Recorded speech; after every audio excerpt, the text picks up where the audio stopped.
जल्द ही देवगुरु बृहस्पति चलेंगे उल्टी चाल। गुरु की वक्री अवस्था चमकाएगी इन राशियों का भाग्य। ये राशियां होंगी मालामाल। शुरू होंगे अच्छे दिन। जाने कौन सी हैं ये लकी राशियां। मेरे YouTube पेज एस्ट्रोनॉलेज पर आपका स्वागत है। नमस्कार, मैं हूं नरेश कुमार। सबसे पहले उन दर्शकों का धन्यवाद जिन्होंने पेज को सब्सक्राइब किया है, पेज के वीडियोस को शेयर कर रहे हैं, लाइक कर रहे हैं और कमेंट बॉक्स में हमें अपनी राय भी दे रहे हैं। दोस्तों, आज बात करेंगे देवगुरु बृहस्पति की। देवगुरु बृहस्पति वक्री होने जा रहे हैं। 9 अक्टूबर को वक्री हो जाएंगे। इस समय गोचर जो हो रहा है वृषभ राशि में हो रहा है। 9 अक्टूबर को वक्री होंगे, 4 को मार्गी हो जाएंगे, 4 फरवरी को मार्गी होंगे। ये लगभग 119 दिन का पीरियड है जब गुरु वक्री रहेंगे और वक्री अवस्था में आपके लिए किस तरह के फल करेंगे ये आपको बताएंगे इस वीडियो में। लेकिन सबसे पहले थोड़ी सी डेफिनेशन कि आखिर वक्री और मार्गी अवस्था होती क्या है। ग्रहों की सूर्य से एक निर्धारित दूरी होती है और जब ये निर्धारित दूरी को क्रॉस कर जाते हैं तो ग्रह जो हैं वो वक्री अवस्था में चले जाते हैं। ये एक खगोलीय घटना है, हर साल होती है। गुरु लगभग 4 महीने हर साल वक्री रहते हैं और गुरु चूंकि आउटर सर्कल के प्लैनेट हैं, एस्ट्रोलॉजी में हम जब कैलकुलेशन करते हैं तो सूर्य के साथ जो ग्रह रहते हैं 2, वो है बुध और शुक्र। ये इनर सर्कल के प्लैनेट कहलाते हैं। ये बिल्कुल साथ साथ नजर आएंगे। आपको किसी भी कुंडली में शुक्र सूर्य के सामने नजर नहीं आएंगे, ना ही बुध आपको सूर्य के सामने नजर आएंगे। लेकिन मंगल, शनि और गुरु ये 3 ऐसे ग्रह हैं जो सूर्य के साथ भी आ जाएंगे, सूर्य के सामने भी आ जाएंगे। जिस भी कुंडली में सूर्य के सामने शनि, मंगल और बुध गुरु होंगे वो स्थिति वक्री वाली होगी। ये नंगी आंख से पता लग जाता है कुंडली देखने पर। जब मंगल, शनि या गुरु की दूरी सूर्य से 120 डिग्री आगे चली जाती है तो ग्रह वक्री हो जाते हैं। ऐसा प्रतीत होता है कि ये ग्रह पीछे को आ रहे हैं, लेकिन एक्चुअल में ऐसा नहीं होता है। और होता क्या है, एस्ट्रोलॉजी के मुताबिक, ज्योतिष के मुताबिक, जो वक्री अवस्था में ग्रह होता है उसका चेष्टा बल बढ़ जाता है। यानी कि वो ग्रह अपना अच्छा या बुरा दोनों तरह का फल करने की चेष्टा ज्यादा करता है। इसलिए कई बार हमें देखने को मिलता है कि लाइफ में कई बार घटनाएं जो है वो अचानक हो जाती हैं। तो ऐसा तब होता है जब प्लैनेट्स आपकी कुंडली में वक्री चल रहे होते हैं और आपकी नेटल कुंडली यानी कि जो आपकी जन्म कुंडली है उसमें भी वक्री होते हैं ग्रह। तो जब जब वो वक्री अवस्था में आते हैं तो आपको उसके अचानक सडन अच्छे या बुरे रिजल्ट देखने को मिलते हैं। तो जिनकी कुंडली में गुरु वक्री है उनको खास तौर पर ये वीडियो देखना चाहिए और इसको समझना चाहिए कि आखिर उनको वक्री अवस्था में क्या फायदा या नुकसान हो सकता है। इस वीडियो में हम उन 5 राशियों की बात करेंगे जिनके लिए गुरु इस समय अच्छी पोजीशन में चल रहे हैं, यानी कि गुरु का गोचर शुभ चल रहा है। गुरु का गोचर आपकी कुंडली में दूसरे, 5वें, 7वें, 9वें और 11वें भाव में शुभ होता है। आज की डेट में चूंकि गुरु का गोचर हो रहा है वृषभ राशि में, तो मेष राशि से ये गोचर दूसरे भाव में हो रहा है। अब दूसरे भाव में जब गोचर हो रहा है तो दूसरा भाव धन का भाव है। यहां पर गुरु शुभ गोचर में है। शुभ गोचर में बैठा प्लैनेट जब वक्री हो जाएगा, उसका चेष्टा बल बढ़ जाएगा, तो वो अपने शुभ परिणाम करने की ज्यादा चेष्टा करेगा, यानी कि उसके अच्छे फल ज्यादा मिलेंगे। गुरु 1 साल के लिए अच्छी पोजीशन में आए हैं, लेकिन इन 4 महीनों में गुरु ज्यादा अच्छा फल कर सकते हैं मेष राशि के लिए, कारण वो धन भाव से गुजर रहे हैं और धन भाव गुरु का अपना भाव होता है। गुरु इस भाव के कारक ग्रह होते हैं। यहां पर गुरु जब बैठे हैं तो जो दृष्टि जा रही है, सबसे पहले तो 5वीं दृष्टि जो जाती है गुरु की, वो आपकी कुंडली में 6ठे भाव पे जाती है। ये रोग, ऋण, शत्रु का भाव होता है। यहां से कर्ज का विचार किया जाता है। तो यहां पर गुरु की दृष्टि का मायने है और ये वक्री अवस्था में आने का मायने है कि मेष राशि के जो जातक जिनके ऊपर डेट चल रहा है, जिनके ऊपर किसी तरह की कोर्ट की कोई कार्रवाई चल रही है, जिनका कोई लिटिगेशन चल रहा है या कोई कंट्रोवर्सी चल रही है, वहां पर आप देखेंगे कि गुरु के प्रभाव के कारण, गुरु के दृष्टि प्रभाव के कारण वहां पर आपको थोड़ी सी राहत मिलती हुई नजर आ सकती है। चूंकि गुरु धन भाव में है तो धन भाव के तो डेफिनेटली फल करेंगे ही करेंगे। धन आएगा तो कर्ज की स्थिति थोड़ी सी जो है वो कमजोर होनी शुरू होगी, यानी कि कर्ज जो है वो आपका कम होना शुरू होगा। अदरवाइज 6ठा भाव रोग का भाव है। स्वास्थ्य लाभ आप फील करेंगे। 4 महीनों में बीमारी आपको बहुत कम जो है वो देखने को मिलेगी। और गुरु की दृष्टि, यहां पर आप कुंडली देखिए, गुरु की दृष्टि आपकी कुंडली में 7वीं दृष्टि जो है वो जा रही है आपके अष्टम भाव के ऊपर। अष्टम भाव आपका रिसर्च का भाव होता है। अष्टम भाव से ससुराल पक्ष से आने वाले फायदे का विचार किया जाता है, क्योंकि 7वां भाव आपकी जो है वो पार्टनर का भाव होता है। भले ही वो आप मेल है या फीमेल है, लाइफ पार्टनर 7वें भाव से आता है। लाइफ पार्टनर का धन 8वें भाव से आता है। तो इस भाव के ऊपर गुरु की दृष्टि है तो अचानक कहीं ना कहीं से धन लाभ हो सकता है। कोई ऐसा धन आपके पास आ सकता है जो शायद आपका नहीं है या आपका है भी, आप भूल चुके हैं। तो अचानक से होने वाला फायदा 8वें भाव से आता है। वो फायदा आपको हो सकता है। जिनका काम रिसर्च से जुड़ा हुआ है, जो एनालिसिस करते हैं, डीप विश्लेषण करते हैं, उनको डेफिनेटली गुरु के इस वक्री अवस्था के दौरान काफी फायदा होगा, क्योंकि गुरु यहां पर आपके लिए अच्छा फल करेंगे। यहां पर गुरु की एक दृष्टि जाती है, आप देख सकते हैं इस कुंडली में जा रही है आपके कर्म स्थान के ऊपर, 10वां भाव है ये, 9वीं दृष्टि गुरु की जो है वो दशम भाव के ऊपर है। तो दशम आपका कर्म का भाव होता है, आपका कारोबार दशम से आता है, आपका जो है वो बिजनेस नौकरी आपकी दशम से आती है, कोई भी आप फ्रीलांस का काम करते हैं वो दशम भाव से आता है। तो निश्चित तौर पर गुरु जब दूसरे भाव से गोचर करते हैं तो वो छठा, 10वां और दूसरा ये ट्रायंगल एक्टिवेट कर देते हैं। ये ट्रायंगल इकोनॉमिक ट्रायंगल कहलाता है एस्ट्रोलॉजी में। तो जब ये एक्टिवेट होता है तो आपके कारोबार में वृद्धि होती है, आपको धन लाभ होता है, नौकरी में आपको जो है वो आपका डोमिनेंस बढ़ता है, आपका प्रभाव बढ़ता है। तो मेष राशि के जातकों के लिए गुरु जो है वो इन अपनी दृष्टि से इन भावों का फल अच्छा कर सकते हैं। लेकिन चूंकि मेष राशि के लिए गुरु भाग्यस्थान के स्वामी हैं, मेष राशि के लिए मित्र ग्रह है ये, तो भाग्यस्थान के भी फल अपने गोचर के दौरान अच्छा करेंगे, क्योंकि वो चेष्टा बल, ज्यादा चेष्टा बल में है, ज्यादा ताकतवर है। तो निश्चित तौर पर मेष राशि के जातकों के लिए गुरु का ये वक्री होना लगभग 120 दिन के लिए, 119 दिन का पीरियड है, ये डेफिनेटली अच्छा होने जा रहा है। आपको इसका बहुत लाभ मिलेगा इन एस्पेक्ट्स में जो बताए गए हैं, इसमें कुंडली में आपको बताए गए हैं जो आपके भाव है, इन एरिया ऑफ लाइफ में आपको जो है वो लाभ होता हुआ नजर आ सकता है। अगली राशि जिसको इसका फायदा होने जा रहा है वो है कर्क राशि। कर्क राशि के जातकों के लिए गुरु का गोचर 11वें भाव में हो रहा है। 11वें भाव के कारक ग्रह भी गुरु होते हैं, क्योंकि 11वां भाव आय का भाव होता है। जैसे दूसरा भाव धन का भाव होता है, 11वां भाव आय का भाव होता है। अब यहां पर जब गुरु बैठते हैं तो गुरु की जो 5वीं दृष्टि जाती है आपके तीसरे भाव के ऊपर जाती है। यहां पर देखिए कुंडली लगी हुई है कर्क राशि की, गुरु की 5वीं दृष्टि आपके तीसरे भाव के ऊपर है। तीसरा भाव आपका पराक्रम का भाव होता है। जितने भी प्लेयर हैं उनके लिए जो खेल आता है, जो आर्ट आता है, जो कला आती है, वो तीसरे भाव से आती है। आपका भाई छोटा वो तीसरे भाव से आता है, आपकी भुजाओं का बल जो है वो तीसरे भाव से आता है। तो इसका मतलब यह है कि जब गुरु आपके लिए अच्छी स्थिति में चले जाएंगे तो डेफिनेटली आपको उसका फायदा होगा कर्क राशि के जातकों के लिए भी, क्योंकि ये चंद्रमा की राशि है और चंद्रमा और गुरु आपस में मित्र भाव रखते हैं, इसलिए डेफिनेटली आपको इसका फायदा जरूर होगा और आप जो है वो इसका आपको लाभ होगा। वैसे भी कर्क राशि के जातकों के लिए गुरु भाग्यस्थान के स्वामी बनते हैं और भाग्यस्थान के स्वामी का ताकतवर होना आपके लिए अच्छा है। अब यहां पर गुरु जो है वो आपके लिए जो 7वीं दृष्टि दे रहे हैं, पंचम भाव के ऊपर आ रही है। ये चार्ट देखिए कर्क राशि का, 7वीं दृष्टि गुरु के पंचम भाव के ऊपर है। अब पंचम भाव आपका क्या होता है? पंचम भाव से संतान का विचार किया जाता है, इसे सुप्त भाव बोलते हैं। पंचम भाव इजी गेन्स का भाव होता है, पंचम भाव बुद्धि विवेक का भाव होता है। जैसे गुरु 11वें और दूसरे के कारक हैं, गुरु पंचम के भी कारक होते हैं। संतान के कारक ग्रह गुरु माने गए हैं और गुरु की दृष्टि जब इस भाव के ऊपर आ रही है तो कर्क राशि के जितने भी जातक जिनको लग रहा है कि संतान आनी चाहिए लाइफ में, फैमिली प्लानिंग के ऊपर विचार किया जा रहा है, तो ये 4 महीने डेफिनेटली अच्छे हैं, क्योंकि गुरु की दृष्टि यहां पर जा रही है पंचम भाव के ऊपर। पंचम एक्टिवेट है आपका ऑलरेडी और यहां पर गुरु ज्यादा ताकतवर हो गए हैं। तो ऐसी स्थिति में उन कपल्स को अच्छी खबर मिल सकती है जो प्लानिंग कर रहे हैं फैमिली की, जो संतान के लिए प्लानिंग कर रहे हैं। जिनके यहाँ पर ऑलरेडी संतान है उनको संतान पक्ष से अच्छी खबर मिल सकती है।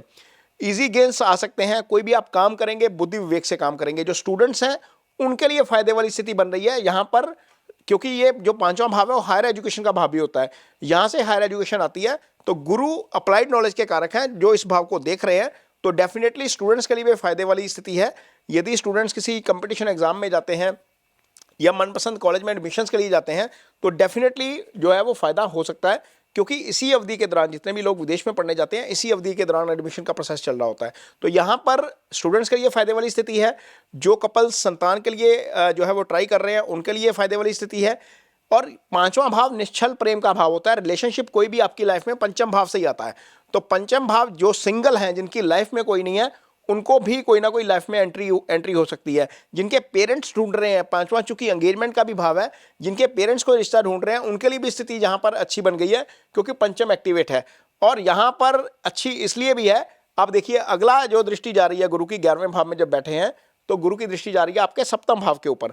7वां भाव मैरिज का भाव होता है। मैंने बताया कि सिंगल्स के लिए अच्छी खबर है, क्योंकि लाइफ में कोई आ जाएगा, एंगेजमेंट हो सकती है। एंगेजमेंट के साथ साथ इन्हीं 4 महीनों में शादी भी हो सकती है, क्योंकि 7वां एक्टिवेट हो गया। 7वां ऑलरेडी गुरु की दृष्टि से एक्टिव है और यहाँ पर गुरु ज्यादा बली हो गए हैं और बली होने के कारण सप्तम के एक्टिवेट होने का मतलब है यदि आप मैरिड हैं तो पार्टनर के साथ तालमेल बेटर हो जाएगा, यदि आप सिंगल हैं तो शादी हो सकती है। बिजनेस पार्टनर, चूंकि सप्तम भाव जो है बिजनेस पार्टनर का भी भाव होता है, तो बिजनेस पार्टनर के साथ भी आपकी ट्यूनिंग थोड़ी सी बेटर हो सकती है। कर्क राशि के जातकों के लिए गुरु का वक्री होना इन एस्पेक्ट्स ऑफ जो एरिया है, इन एरिया ऑफ जो लाइफ है उसमें जो है वो आपको काफी फायदा हो सकता है। अगली राशि जिसको इसका फायदा होने जा रहा है वो है कन्या राशि। कन्या राशि के जितने भी जातक हैं वो करियर के जो जातक करियर के पीक के आसपास हैं, जो 40, 45, 50 के आसपास हैं, उनकी कुंडली में गुरु की ही महादशा चल रही है। क्योंकि ऐसे जातक जो पैदा होते हैं वो ऐसे नक्षत्रों में पैदा होते हैं कि उन्हें लाइफ के करियर में पीक के आसपास जाकर गुरु की महादशा मिलती है। तो जो कन्या राशि के जातक हैं उनके लिए गुरु जो है वो बड़ी अच्छी स्थिति में है। और कन्या राशि के जातकों के लिए गुरु का गोचर इस समय 9th हाउस में हो रहा है। 9th हाउस भाग्य का स्थान होता है। भाग्य स्थान से गुरु का गोचर होना बहुत अच्छा है। जैसे मैंने बताया कि गुरु जो है वो 11th हाउस के कारक हैं, आय का जो भाव है, दूसरे भाव के कारक है जो धन का भाव है, पंचम भाव के कारक हैं जो संतान का भाव है। इसी तरह 9th हाउस उसके भी कारक गुरु हैं, क्योंकि ये भाग्य का भाव है। भाग्य यहां से देखा जाता है। गुरु यहां पर कन्या राशि के जातकों के लिए 9th हाउस में गोचर कर रहे हैं। आप देखिए कुंडली आपके सामने लगी हुई है।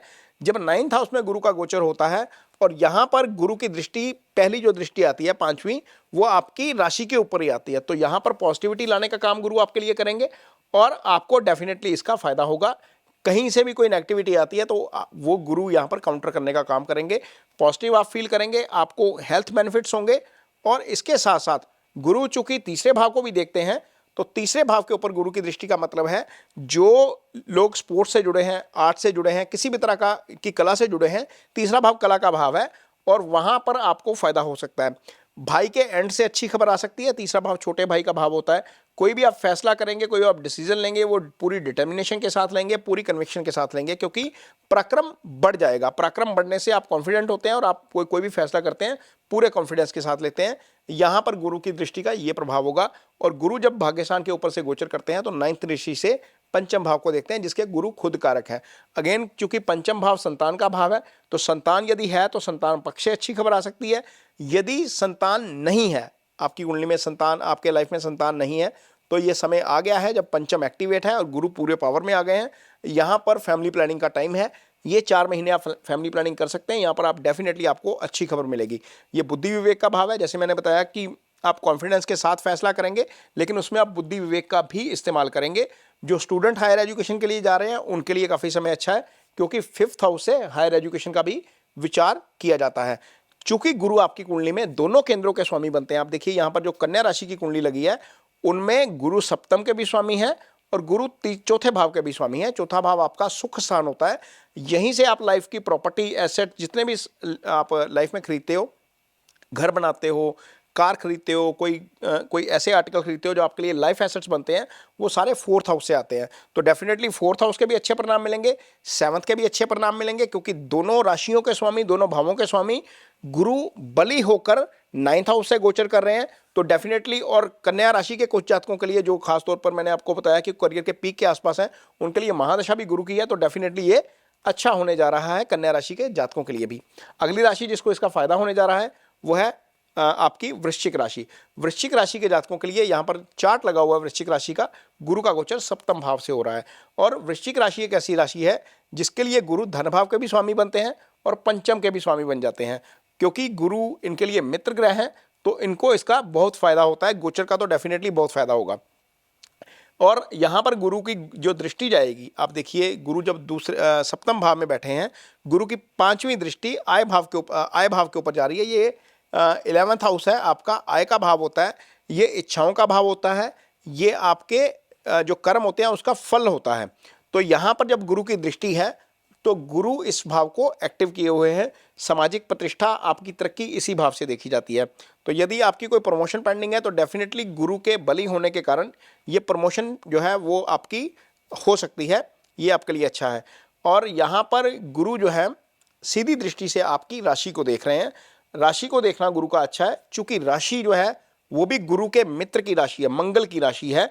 और गुरु चूंकि पंचमेश है आपकी कुंडली में, इसलिए भी अच्छे हैं। तो गुरु जब केंद्र से गोचर कर रहे हैं, आपकी राशि को दृष्टि दे रहे हैं, तो ये आपको मन से भी स्वस्थ रखते हैं और तन से भी स्वस्थ रखते हैं, आप पॉजिटिविटी ज़्यादा फील करते हैं। तो डेफिनेटली जब पॉजिटिविटी ज़्यादा फील करते हैं तो आपका काम में मन भी लगता है, आपका अध्यात्म की तरफ भी ध्यान जाता है, आप पॉजिटिव रहते हैं और उसका आपको लाइफ में अच्छे रिजल्ट्स भी देखने को मिलते हैं। यहाँ पर जब गुरु बैठे हैं तो 9th दृष्टि तीसरे भाव के ऊपर जा रही है, जैसे आप चार्ट के ऊपर देख सकते हैं। तो तीसरा भाव आपके पराक्रम का भाव है, आपके छोटे भाई का भाव है, आपके आर्ट कला का भाव है, स्पोर्ट्समैन के लिए स्पोर्ट्स का भाव है। तो यहाँ पर गुरु की दृष्टि होने का मतलब है कि इन एरियाज ऑफ लाइफ में जो वृश्चिक राशि के जातक हैं उनको काफ़ी फायदा हो सकता है। यहाँ पर ये आपके लिए बहुत अच्छा रहेगा। और यहाँ पर जो गुरु हैं पंचमेश होकर केंद्र में बैठे हैं, ये एक अच्छी स्थिति है। पंचम भाव के फल भी आपको डेफिनेटली अच्छे मिलेंगे। और पंचम स्थान के स्वामी का केंद्र में आना, सप्तम में आना, जो लोग सिंगल हैं उनके लिए शादी भी एक्टिवेट कर रहा है एक तरीके से। तो यहाँ पर आपके लिए शादी वाला भाव भी एक्टिवेट है। तो जिनकी शादी नहीं हुई है उनकी शादी भी इस अवस्था में हो सकती है, क्योंकि गुरु बहुत ज़्यादा पावरफुल हो जाएंगे वक्री होकर। ये स्थिति आपके लिए अच्छी है गुरु के गोचर के लिहाज से, जो एरियाज ऑफ लाइफ मैंने आपको बताए हैं उनके लिए। अब अगली राशि जिसको इसका फायदा होने जा रहा है वो है मकर राशि। मकर राशि के जातकों के लिए आप देखिए यहाँ पर गुरु पंचम भाव में गोचर कर रहे हैं। पंचम भाव जो है वो गुरु का अपना ही भाव है, गुरु इस भाव के कारक होते हैं। पंचम जैसे बताया गया कि ये संतान का भाव है, इसको सुत भाव कहा जाता है, ये बुद्धि विवेक का भाव है, ये इजी गेंस का भाव है, ये निश्चल प्रेम का भाव है। यहाँ पर जब गुरु गोचर करते हैं तो गुरु आपकी कुंडली के जो लगन का ट्रायंगल होता है, यानी कि जो राशि का ट्रायंगल होता है, उसको एक्टिवेट करते हैं। यहाँ पर बैठे गुरु की सबसे पहली दृष्टि जाती है 9th हाउस के ऊपर। 9th हाउस आपका भाग्यस्थान होता है और गुरु इस भाव के कारक भी हैं। अब यहाँ पर गुरु की जब दृष्टि है तो इसका मतलब ये है कि मकर राशि के जितने भी जातक, वैसे मकर राशि के भी जितने जातक हैं ना, जिनकी एज थोड़ी सी ज़्यादा हो गई है, करियर के पीक के आसपास हैं, उनके ऊपर गुरु की ही महादशा चल रही है। और यहाँ पर मकर राशि के जातकों के लिए गुरु भाग्यस्थान को एक्टिव कर रहे हैं। कोई भी नया प्रोजेक्ट आप देखते हैं, कोई भी किसी भी नए प्रोजेक्ट में आप काम करते हैं, तो वहाँ पर डेफिनेटली आपको उसका फ़ायदा होता हुआ नजर आएगा। उसकी एग्जीक्यूशन जो है वो आपको उसके लिए ज़्यादा एफर्ट नहीं करना पड़ेगा, वो ईजिली हो सकती है आपको। ये गुरु की दृष्टि प्रभाव के कारण होगा, गुरु के बली होने के कारण होगा। गुरु यहाँ पर जब बैठे हैं तो 7वीं दृष्टि सीधी आप देखिए यहाँ पर जा रही है आपके 11th हाउस के ऊपर। 11th हाउस का मतलब है आय का भाव, 11th हाउस का मतलब है इच्छाएं, 11th हाउस का मतलब है कर्म के फल का भाव। 11th हाउस लाइफ में सारा कुछ देता है आपको। तो यहाँ पर गुरु की दृष्टि इस भाव में होने का मतलब है यदि आपकी प्रमोशन पेंडिंग है तो प्रमोशन हो सकती है। गुरु धन के कारक होकर जो है, धन के कारक होकर सीधी दृष्टि आय स्थान को दे रहे हैं, आय स्थान के भी कारक हैं, तो आय में वृद्धि करेंगे डेफिनेटली। इच्छाओं की पूर्ति यहाँ पर गुरु बैठकर करेंगे और गुरु आपके राशि को दृष्टि दे रहे हैं। आप पॉजिटिव फील करेंगे, तन से, मन से, धन से, सब जगह से आप पॉजिटिव फील करेंगे। गुरु मकर राशि के जातकों के लिए पराक्रम भाव के स्वामी है। आपका जो हौसला है वो बढ़ा हुआ नजर आएगा आपको, आप थोड़े से कॉन्फिडेंट फील करेंगे। कोई भी डिसीजन आप लेंगे वो डिटर्मिनेशन के साथ लेंगे, पूरे कॉन्फिडेंस के साथ लेंगे। तो ये गुरु का जो है वो गोचर होना, मीन्स गुरु का वक्री होना 119 या 120 दिन लगभग, उस पीरियड के लिए मकर राशि के जातकों के लिए ये उसका फलादेश होगा। यदि आपकी कुंडली में गुरु की स्थिति कमजोर है, क्योंकि गुरु कई बार ऐसा होता है कि सूर्य के साथ आते हैं तो अस्त हो जाते हैं, राहु के साथ आते हैं पीड़ित हो जाते हैं, मंगल शनि के मध्य आ जाते हैं, खराब हो जाती है स्थिति। तो ऐसी स्थिति में यदि आपकी कुंडली में गुरु की स्थिति कमजोर है तो आप सबसे पहला काम करिए, एक फलदार पेड़ लगाइए। गुरु फलदार पेड़ों के कारक ग्रह हैं, फलदार पेड़ लगाने से आपके गुरु की पोजीशन अच्छी होती है। दूसरे उपाय के रूप में आप अपने टीचर जो हैं, आपके लाइफ में जितने भी टीचर हैं, आप किसी भी जगह पर किसी से भी पढ़े हैं, उनको रिस्पेक्ट दीजिए। आप गाय बगाय में, कई बार ऐसा होता है कि आप अपने टीचर को फ़ोन कर लेते हैं, उन्हें बहुत खुशी मिलती है। तो टीचर्स की रिस्पेक्ट करना गुरु का सबसे अच्छा उपाय माना गया, क्योंकि गुरु खुद ही, जैसे बताया गया कि देव गुरु बृहस्पति हैं, तो वो टीचर हैं। टीचर की रिस्पेक्ट करना आपके लिए बहुत अच्छा है। यदि आपके ऊपर गुरु की महादशा चल रही है, गुरु खराब है, तो पीले रंग की जो है वो ड्रेसेस थोड़ी सी पहनिए। अपना अटायर जो है उनमें येलो कलर का इन्फ्लुएंस बढ़ा सकते हैं। यदि गुरु की स्थिति आपकी कुंडली में केंद्र में या त्रिकोण में, यानी कि पहले भाव में, चौथे भाव में, 5वें भाव में, 7वें भाव में, 9वें भाव में, 10वें भाव में और 11वें भाव में है, तो आप पुखराज भी धारण कर सकते हैं। लेकिन गलती से भी पुखराज मत पहनिए यदि गुरु 6, 8, 12 में बैठे हुए हैं, या तीसरे भाव में बैठे हुए हैं, या मार्ग स्थान में बैठे हुए हैं। इन 5 घरों में बैठे किसी भी प्लैनेट का स्टोन नहीं पहनना चाहिए, ये खराब कर जाता है कई बार, ये स्टोन नहीं पहनना चाहिए। अदरवाइज आप पीली मोली बांध सकते हैं, गुरु के जप कर सकते हैं। ओम ब्रह्म बृहस्पताय नमः इसका बीज मंत्र है, तो ये जप किया जा सकता है। ये रेमेडीज करने से गुरु के आपको डेफिनेटली अच्छे रिजल्ट्स मिलते हैं। ये वीडियो आपको कैसा लगा इस पर कमेंट बॉक्स में अपनी राय जरूर दीजिए। यदि ये वीडियो अच्छा लगे तो इसे शेयर जरूर करिए, पेज को सब्सक्राइब जरूर करिए। इसके साथ ही मुझे दीजिए इजाजत। नमस्कार।